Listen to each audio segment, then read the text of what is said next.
Hey guys, how's it going? Welcome to this video. Alright, so if you guys have been following my channel lately, I've been doing videos on my hybrid battery issues. And well, let's just talk about this code that I've been getting that I never had. I've had a bunch of hybrids before, Toyota hybrids. This code right here, P0A78 drive motor A inverter performance. All right, this is the problem.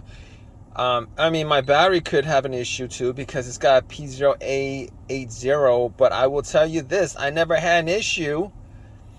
I never had a problem with any of the hybrids that I've had with Toyota, where it's left me kind of stranded, put the vehicle in limp mode, driving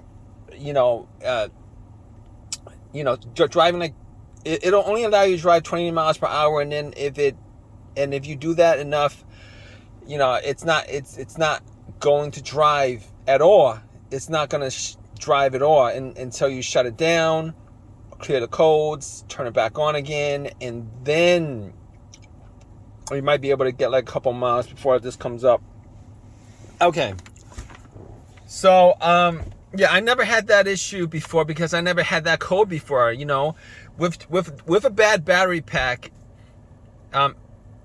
This is a 2011. I've had 2010, 2008, 2010, 2009, and I had a 2010 Prius.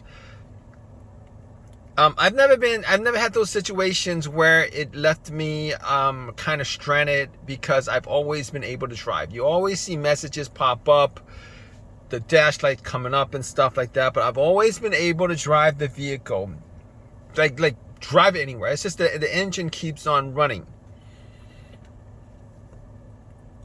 And this is the same as before, actually. This is the same situation as last time, where it was just the hybrid battery that was the problem. I didn't have the inverter issue. And this time around it's a little bit different because I've had these situations where this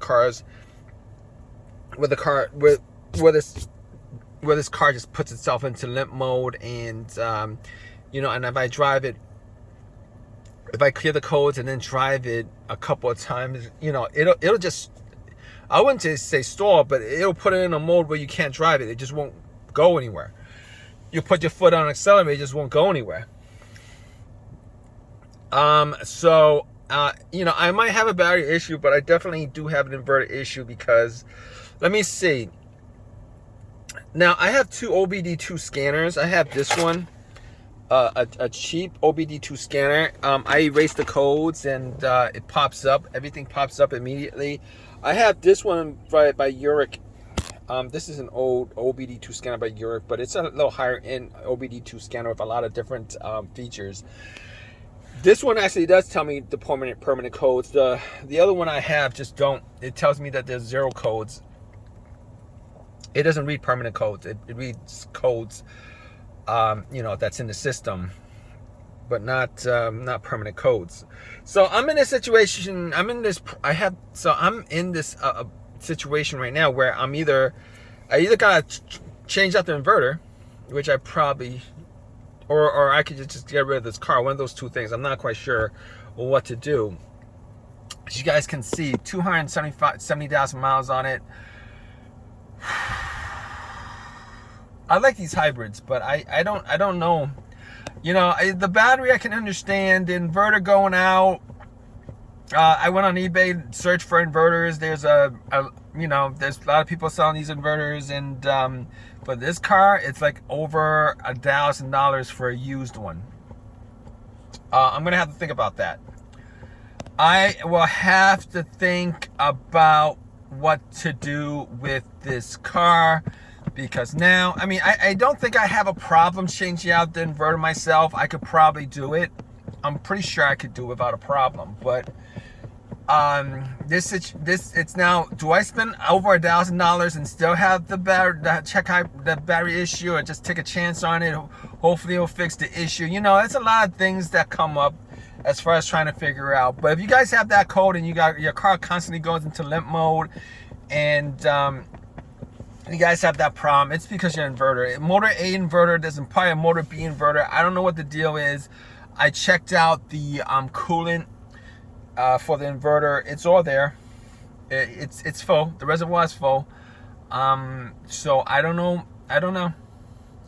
I was hoping to take this car 400, 500,000 miles without having to, change out the hybrid portions of the hybrid system. The battery I can understand, but portions of the hybrid system, I don't know. But in any case, that's my video. If I do change out the inverter, I'll put up a video on it. I don't know. I mean, I could understand doing it if the inverter was $500, but $1,000-something to change out the inverter, yeah, that's an iffy thing for me. That's an iffy thing for me. But leave a comment, please subscribe, please give me a thumbs up. Appreciate your time, guys. Take care.